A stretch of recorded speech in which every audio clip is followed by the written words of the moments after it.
Testing natin ang Aerox B2 na nagpa-CVT sa Jack mga par. So ang CVT niya ay straight TSMP, pati torque drive, kasama na yung dinigre natin yung drive phase pulley nito mga par.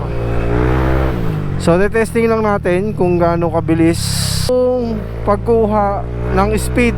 Spring niya is RS8 na 1.2, tapos TSMP na lining. So subukan natin dito.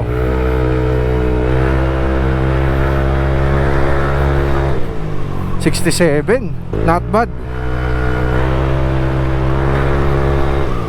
Parang naka super stock, di ba? Pero CVT lang yan.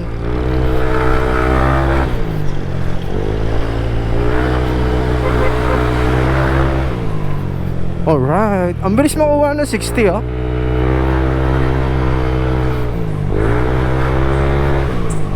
So dun sa pataas, signan natin sa pataas kung ilan ang makukuha.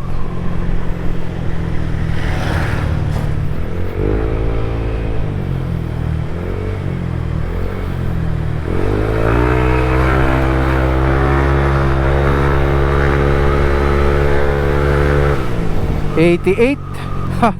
Not bad. Ito sa pataas, titignan natin. Ilang sukat. Let's go! Ito mababa to.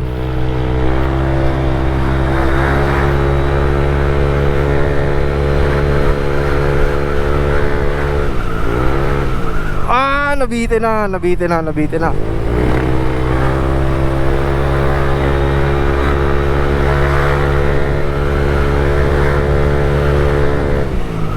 Kaya mga par. Parang naka super stock ah.